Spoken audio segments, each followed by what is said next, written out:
Welcome everyone to the podcast that's about to blow the lid on some of the biggest financial secrets hiding in plain sight. I'm your host, John MacGregor, and today we're diving headfirst into the world's economy. No guests or experts today, just me uncovering stories that have and will have a serious impact on your financial future that have been carefully woven into our fabric of our society very, very quietly. So buckle up, because I want to share things that you may not be aware of.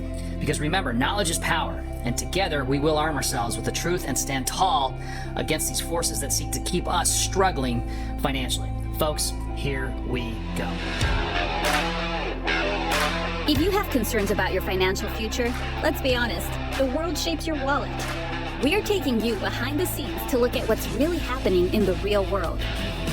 Inform, prepare, and empower. This is the Full Disclosure Podcast with your host, John MacGregor.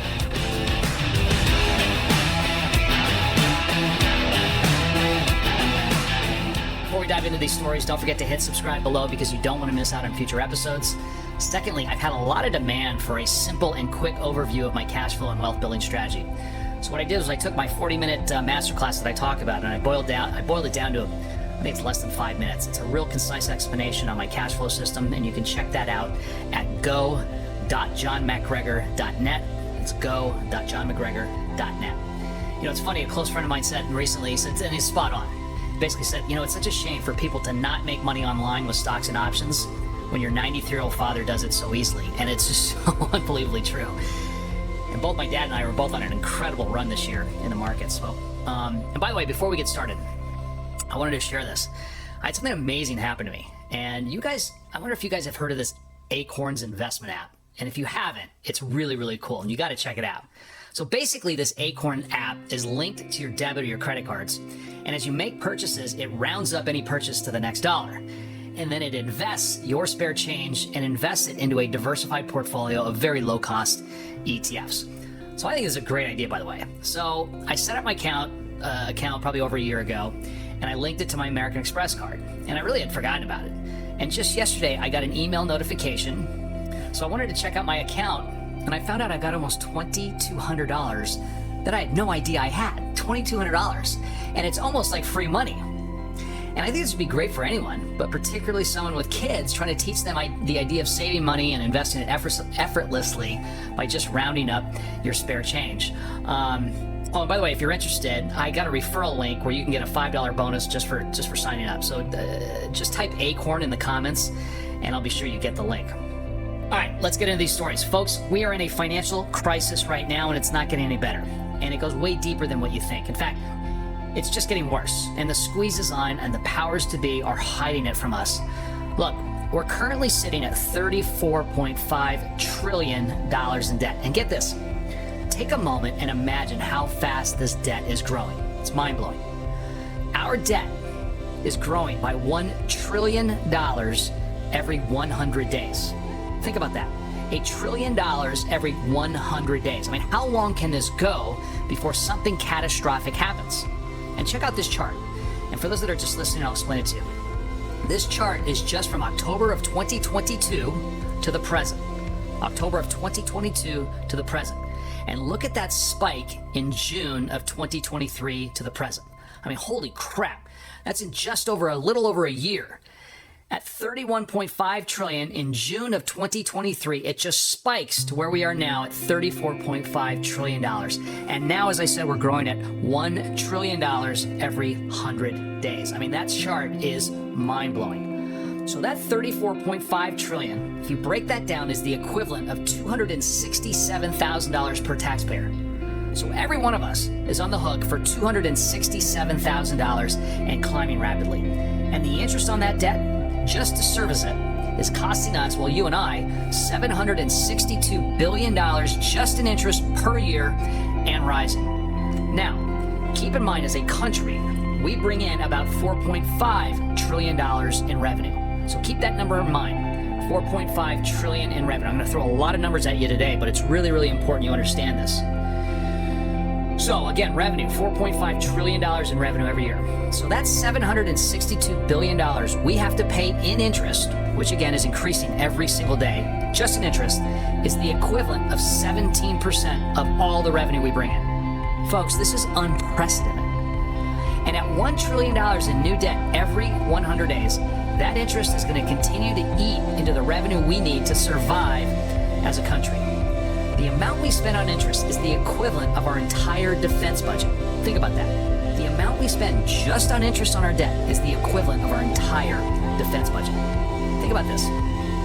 Defense spending, Social Security, Medicare, and Medicaid. Just those four things represent 57% of the total budget. Now add in the interest we pay to service our debt, which is 17% of the budget. We're now at 74% already accounted for in our budget. That leaves only 26% for everything else we need, which includes agriculture, education, transportation, and veterans benefits, and so many other things. And as the interest on our debt continues to increase and take more money out of the federal budget, all of those programs just get squeezed. And get this one. In the calendar year of 2023, the federal government spent $6.3 trillion. That was the total amount of money they spent on all of these programs. But as I said earlier, remember, we only collected $4.5 trillion in taxes or revenue. That's a $1.8 trillion budget gap or deficit, which is driving our overall debt through the roof, right? And it's only getting higher. And this is spiraling out of control to the point there may not be any return. And no one on either side has the guts or the backbone to cut back on any of the spending. We're going to get into that in a minute. And the only answer, or should I say the only thing they know how to do, is to raise taxes and to continue to print more money. That's all they know how to do, which only compounds the problem. And let's face it, I mean, these politicians have no real life experience, most of them. They've never had to make payroll. They've never had a real job. They've never had to pay employees. They've never built anything or created anything. They've never created a job. And most of them have been spoon-fed their entire life. So what do they care about gouging us for more tax dollars to pay for their spending so they can secure votes for eternity, right? And again, folks, this isn't one or the other party. This is both parties doing this. And all this is going to do is just exasperate the inflation and continue to see these prices of things that we buy and the services continue to rise. Now, let's take it a little further. Right now, our debt to GDP, and GDP is gross domestic product. That's everything that we produce as a country. Our debt to GDP, which is the ratio of how much we produce as a country relative to how much we owe, is 127%. Folks, that's not good. The Congressional Budget Office, otherwise known as the CBO, which is supposed to be a non-biased economic organization, they predict that by 2050, our debt will surpass $50 trillion and put our debt to GDP close to 200%. And at the rate we're growing, our debt, I think $50 trillion would be a dream. I think we'd love to see $50 trillion because I think it's going to be more like $75 or $100 trillion when you're growing your debt at $1 trillion every 100 days. And that deficit spending, what I just mentioned earlier, we're running that budget deficit of 7% of GDP.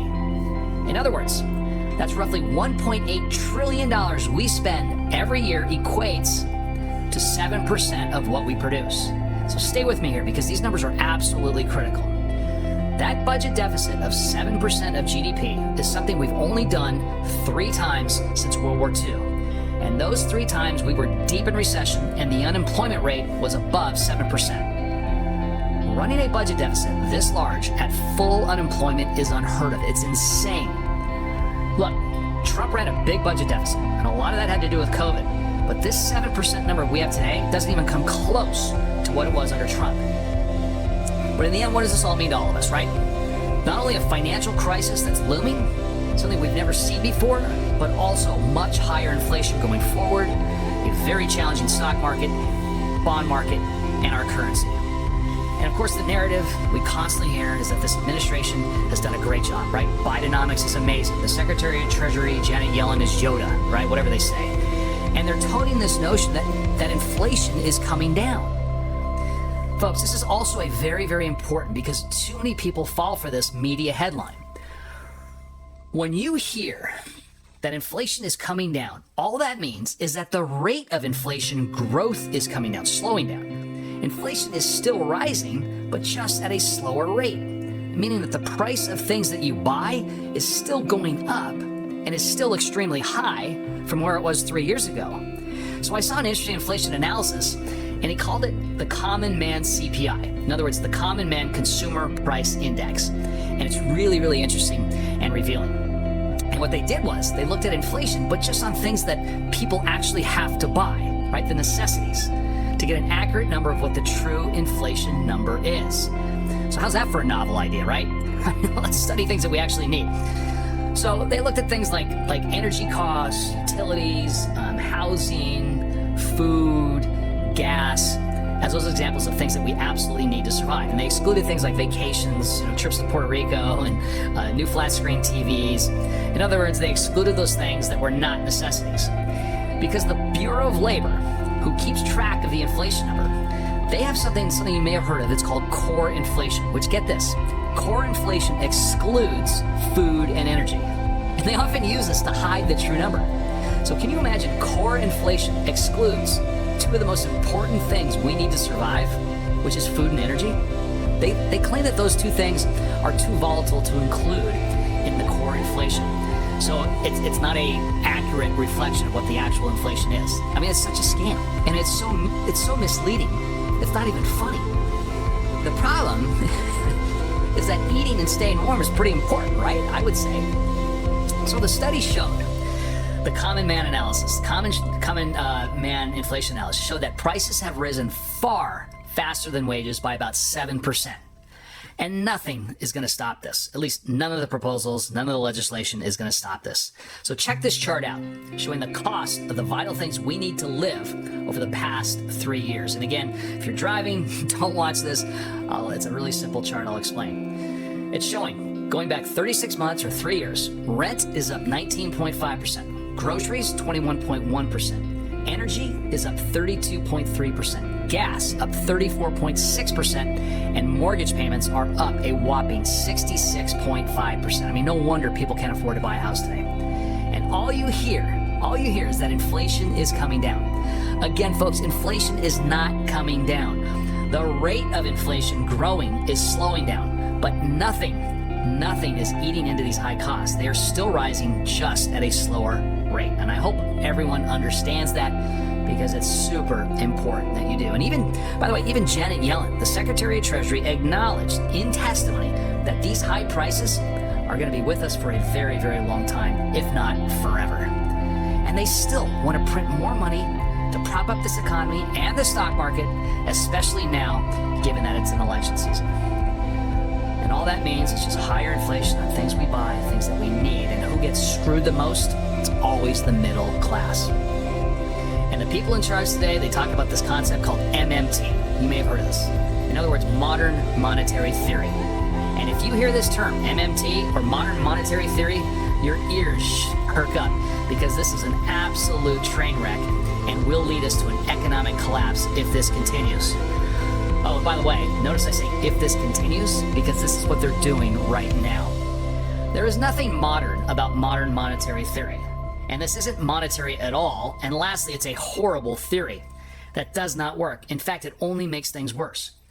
Modern monetary theory, MMT, is basically the idea that you can spend whatever you want if you're the reserve currency, which we are here in the US, since we have the US dollar, which is the world's reserve currency. And folks, there is nothing modern about spending money you don't have.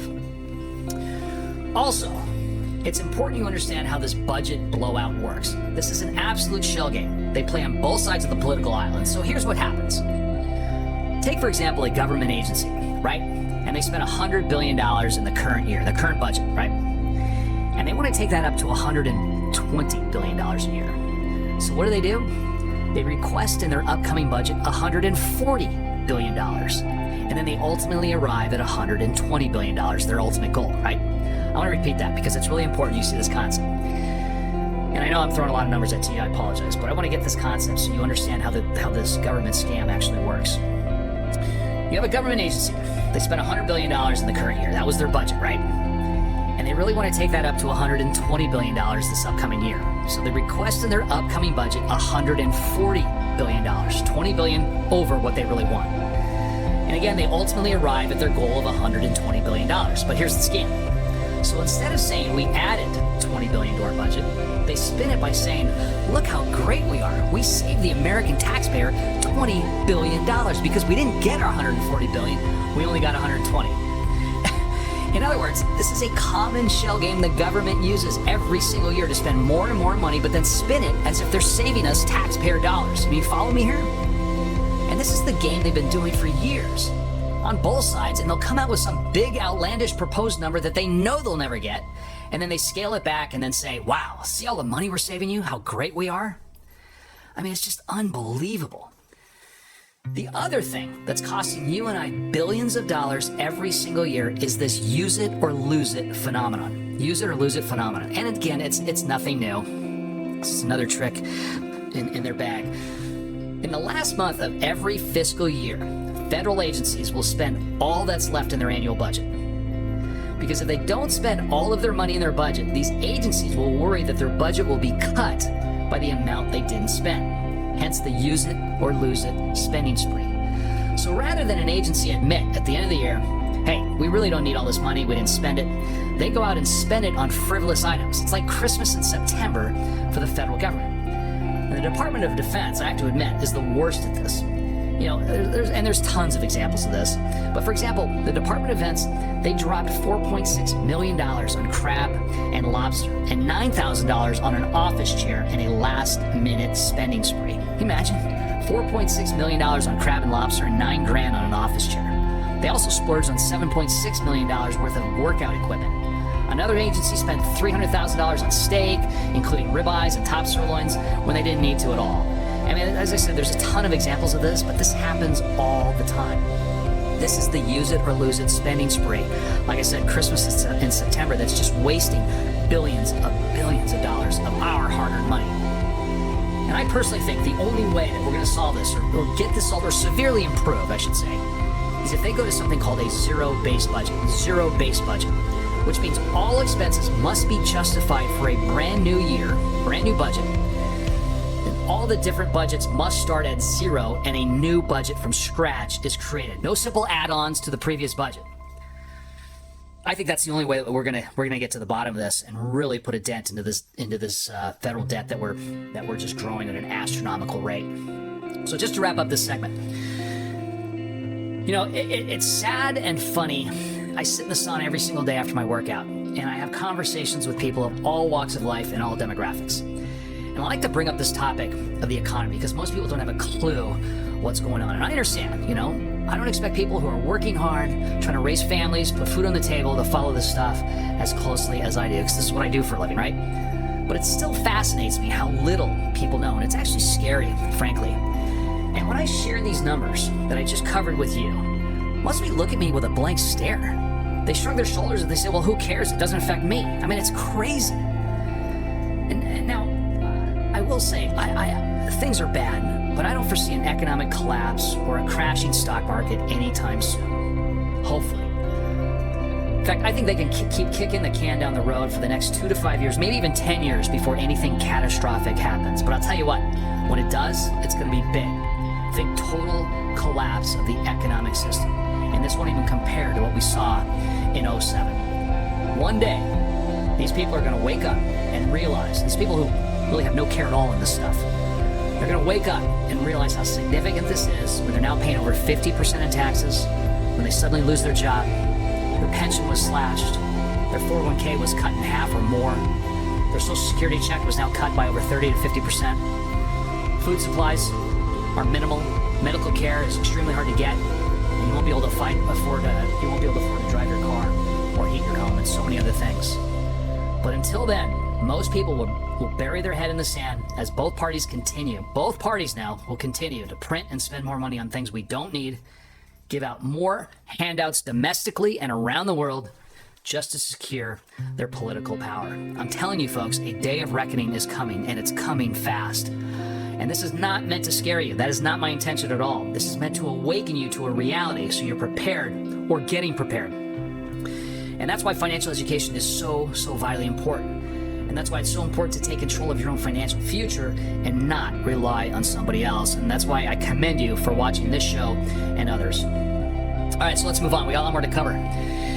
Here's a really interesting story from a guy named Art Laffer, and he's one of the most prominent economists of our times. And he was a major player during Reagan's presidency as a top economic policy advisor. And he's regularly, still to this day, sought for his expert opinion on the economy. And one of the things he's most known for is what's called the Laffer curve, which is it's really a powerful yet simple graph to determine the appropriate level of taxes and tax revenue. And it kind of incorporates people's psychology of incentives. It's really interesting. And he's always been a big proponent of lower taxes and how historically lower taxes or lowering taxes has always, let me repeat, always led to higher federal revenue. That's just a fact. It may sound contrary. You'd think raising taxes would bring in more federal revenue. No, it's the absolute opposite. And a lot of people in the media and politicians argue against this known fact because they love higher taxes and control over our wallets. But again, if you look at the facts and look at any time where presidents lowered taxes, and that would include Republicans and Democrats, including John F. Kennedy, Bill Clinton, George W. Bush, and now Trump, whenever taxes were lowered, it always stimulated growth, incentivized people to invest, which always led to a rise in revenue to the federal government. But of course, people on the left hate this fact because they love higher taxes. So they argue against it no matter the fact. They have no backing behind their argument. And a myth they often cite as the reason against lowering taxes is that lowering taxes only helps the rich. And you'll hear them gaslight terms like tax cuts for the rich, which is just not true. And I'm going to show you why in just a moment. So this was an interesting report that came out titled, "The Data Proves It, the Trump Tax Cuts Soaked the Rich." In other words, the Trump tax cuts hurt the rich, which is contrary to what the left says, right? Because they always say tax cuts help the rich. But no, this graph clearly shows that lowering tax rates actually hurts the rich rather than helps them. And let me just show you. And here's the chart that debunks that entire narrative, showing the top marginal tax rates on the left side of the graph, and at the bottom is a timeline going back to when Reagan took office in 1980 all the way through 2023. Let me explain it to you. So back when Reagan became president, the top income tax rate in the United States stood at 70%. 70%. And the wealthiest 1%, and by the way, we were in a massive recession when he took office. And the wealthiest 1% of taxpayers at that time paid roughly 19% of all income taxes collected. So just keep that in mind. In 1980, the top 1% of income earners, the very wealthy, paid 19% of all income taxes collected. But then Reagan came in and initially slashed that rate down to 50% and eventually landing it at 28% by 1987. So again, Reagan came in, highest tax rate was 70%, and roughly 7 years later, he got it down to 28%. Surprisingly, even though the rich were paying less in tax percentage-wise, they were actually contributing more in taxes. So even though their tax rate dropped to 28%, the top 1% were now paying around 35% of all tax revenue. Crazy, right? So fast forward to today, and even though the top tax rate for the wealthy is at 37%, the top 1% of earners are footing almost 50% of the total tax bill. Let me restate that. Now that the top tax rate for the high earners, the 1%ers, is at 37%, those top 1% income earners are now responsible for 50% of all taxes collected. And let me throw you another one. The top 20% of income earners pay 80% of all taxes collected. So when you hear this nonsense that the rich don't pay their fair share, it's just a flat out lie. The numbers speak for themselves. So whenever you hear someone saying that the rich don't pay their fair share, make sure you pull out that statistic that the top 1% pays half of all taxes and sit back and see how they squirm out of that one. My personal take on income taxes is this. If you want to be absolutely fair, by definition, all taxpayers would pay the exact same dollar amount. In other words, everyone would pay, say, $500 or $1,000, whatever that number is. Everyone would pay the exact same dollar amount. Just like all of us pay the same, regardless of income, we pay the same amount for gas, milk, Netflix subscriptions, right? Why wouldn't we all pay the exact same dollar amount for taxes if we want to be absolutely fair?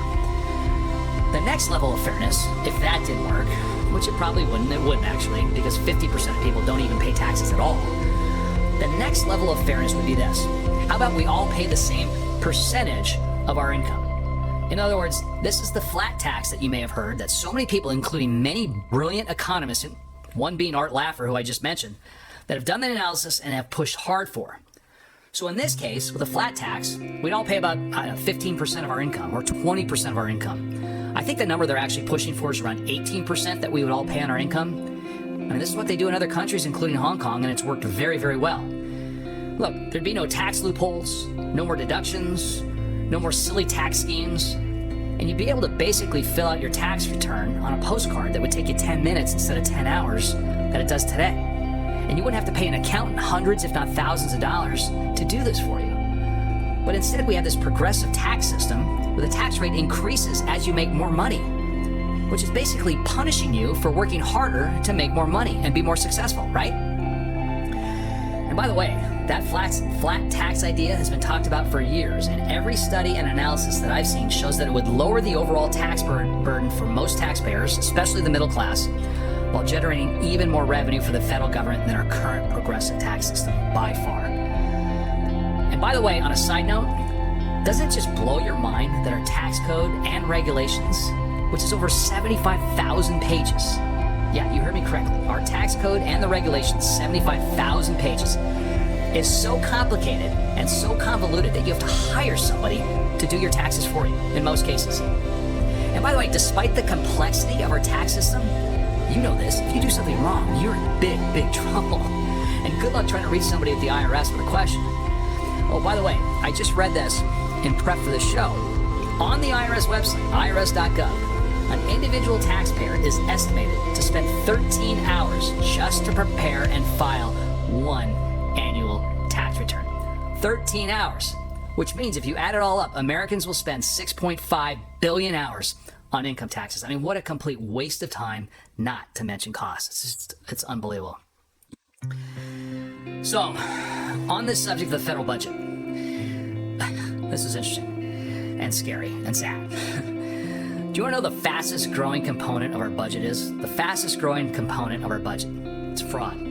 That's right, fraud. I mean, it's stuff like this that just pisses me off and should piss you off as well, especially as we approach tax season, knowing that so much of our taxes that we all work hard for is just wasted and stolen. And I wouldn't be so furious about the amount of taxes I pay or we all pay if we knew it was being used efficiently and without corruption. I mean, when I see we're spending money, millions of dollars to study, I don't know, penguins mating with iguanas in Thailand. I mean, and I'll admit I just made that up. It infuriates me. And by the way, that is not far from reality. In fact, just for fun, I looked it up. These are actual government expenditures in 2023. Get this. This is where your tax dollars are going. The government spent $518,000 to study how cocaine affects the sexual behavior of Japanese quail. I'm serious. $518,000 on a study how cocaine affects the sexual behavior of Japanese quail. The National Institute of Health spent $2.7 million to study Russian cats walking on a treadmill. For real. The Department of Defense ruined over $170 million worth of military equipment by leaving it outside. In 2022, the Pentagon cannot account for $220 billion worth of government gear provided to military contractors. The U.S. government spent $6 million to boost tourism. Sounds great, right? But it was in Egypt. $6 million to promote tourism in Egypt. In 2023, the government spent $38 million on benefits for people that are no longer alive. And lastly, the Small Business Administration, which is a government-run organization, spent over $200 million to support local concert venues when they were forced to shut down during the pandemic. That sounds noble, right? But check this out. Entertainers like Chris Brown, he received $10 million. Lil Wayne received $9 million. Smashing Pumpkins received $8.6 million. Usher, $3.1 million. Melissa Etheridge, $3.9 million. And so many other entertainers that I've never heard of. Because as my wife says, I'm totally mainstream impaired. So I guess my original example of penguins mating with iguanas in Thailand wasn't so far-fetched. I mean, it's just so infuriating.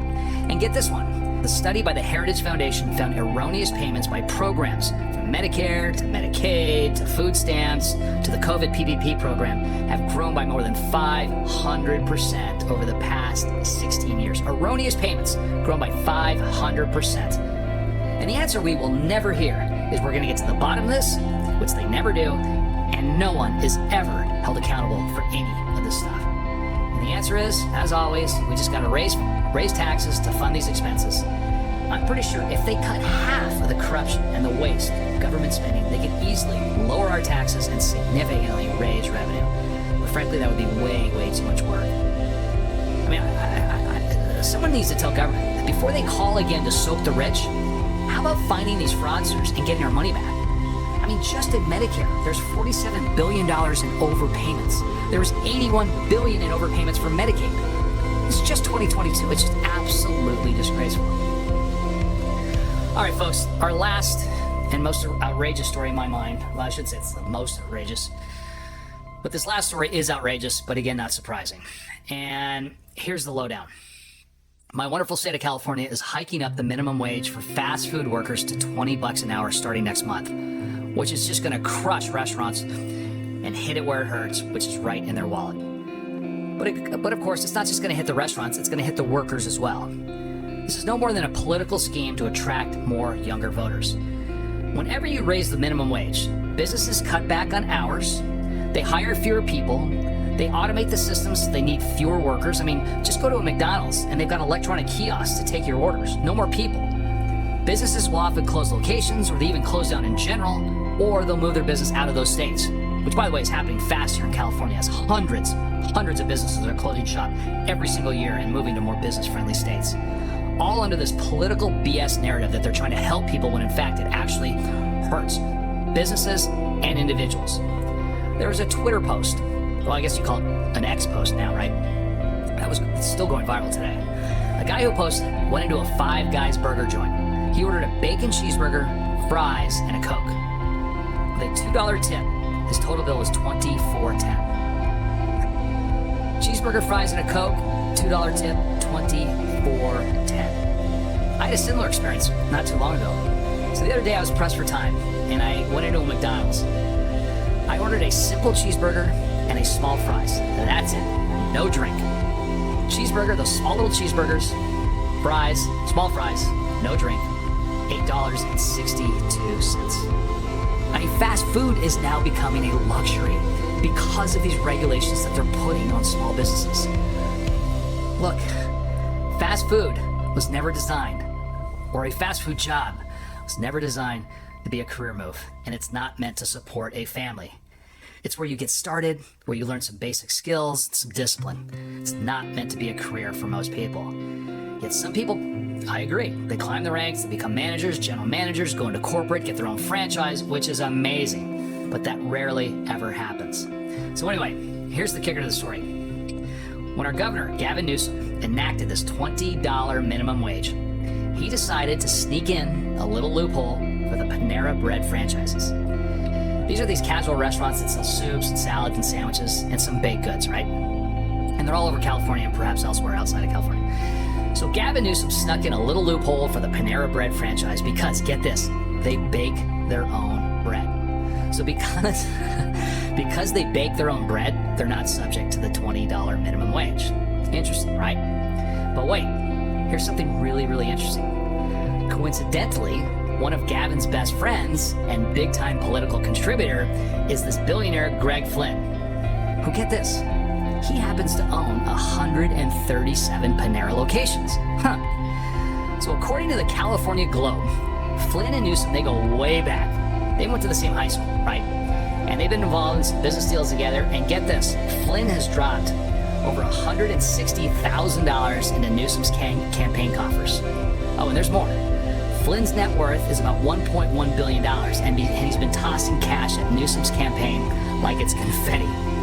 It's so interesting how Newsom carves out a provision that Panera Bread, these franchises, are no longer subject to this $20 minimum wage. Is that a coincidence? I don't know. Well, it turns out the cat got out of the bag, and Newsom got caught trying to help his big political donor, and folks aren't too happy about this shady arrangement. and now he's scrambling to do some damage control. So we'll see if that gets reversed. I swear, these people, they don't even care. They're so blatant about it, they don't even care.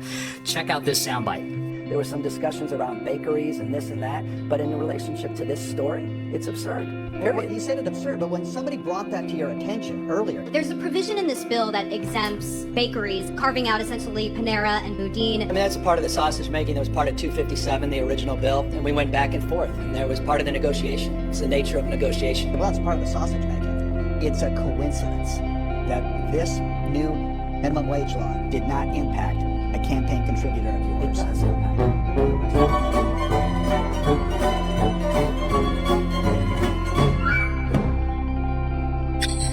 It's just absolutely classic, especially with the Curb Your Enthusiasm music at the end. All right, folks, I hope you liked the show. I hope it was informative. I hope it woke you up to what's really going on behind the scenes. So to keep this show going, please forward this out to your friends and family and comment below. It really, really helps. We got to get this information out to as many people to save this country, to save our economy. Also, don't forget to hit subscribe, leave a comment below. I'd love to hear your comments, even the insulting ones. I think they're hilarious. Also, you can check out that quick video I mentioned on my cash flow system. It's at go.johnmcgregor.net. And if there's a story that you want me to cover or a story that I should know, please send it to me and I'll check it out. With that, we'll see you next time. Have a great week. Aloha. Bye-bye. Thanks for listening and supporting Full Disclosure. If you like this episode, remember to like and subscribe and follow Full Disclosure. To make a better financial plan for your future, join our Cash Flow Bootcamp, where John shows you a safe and smart way to turn your investments into a steady income stream in a fraction of your time. Learn to make money in any market. Until next time. This podcast is a presentation of Rich Dad Media Network.